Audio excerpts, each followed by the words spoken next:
Okay, wow, I didn't even realize, Travis, this is a lot more legal stack than we have time for, Glenn. It's a lot of, I know you were rifling through your papers trying to figure out which one you wanted to do. Trump pulled into yet another lawsuit, this time by investors claiming fraud over a product on The Apprentice. Oh, God. A video phone pitches or something. Video phone? There's just never been a bigger criminal, like certainly not just in the White House, but it is endless, his list of crimes and fraud and grifts. Yeah, he is the most investigated and thus far least prosecuted person in American history, but that's going to change. By the way, didn't him opening his big yap about E. Jean Carroll again yesterday? Oh. So now he is not president anymore, and he has defamed her again. Yes, right? And all she has to do is amend her complaint, and now he no longer has the protection of the presidency for the defamation that he clearly perpetrated against her. So, he remains his own worst enemy. I have to hope that he cannot judge shop forever, as you were saying.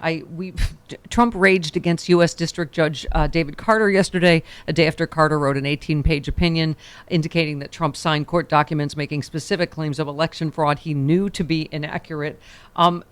Right, so he'll do his partisan return to hack judge, blah, blah, blah. And I mean, I don't know.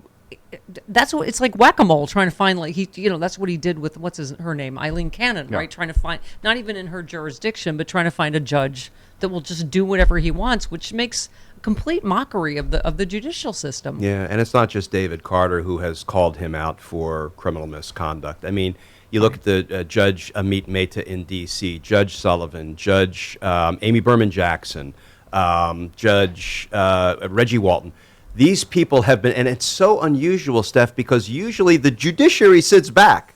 Yeah. They wait for the Department of Justice to bring the charge. They wait for a conviction. And at the time of sentencing, that's where they start to say things like, what Trump did was really pretty horrible. And let me tell you how long he's going to spend in prison. Here, it's kind of law enforcement turned on its head.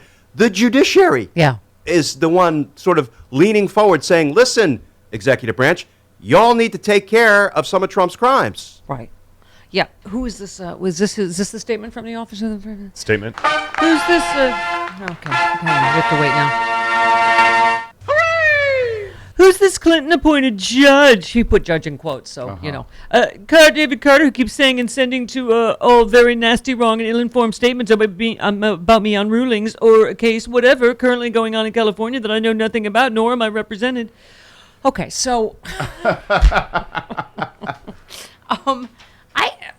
isn't this one of the worst things he has done?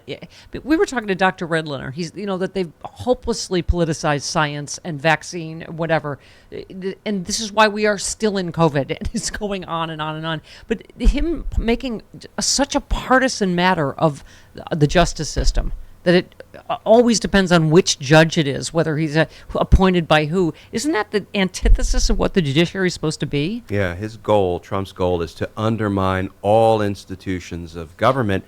And then once the faith of the American people is shaken, he wants to crime and grift and take advantage of it and line his own pockets. I mean, it looks like that's been his MO all his life. And, shame on us for giving him the platform of the presidency to do it. I was just asking Travis on the break. It's like, why don't we elect better people?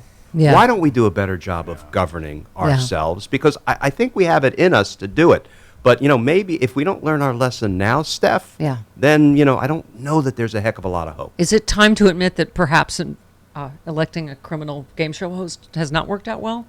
Is that what you're saying? And also we've got an entire branch of the news media that's dedicated to uplifting that side and making that side. That's what you're talking about, like, why do we like these people? Both sides do it. They aren't hearing facts. They're not living in reality. Yeah.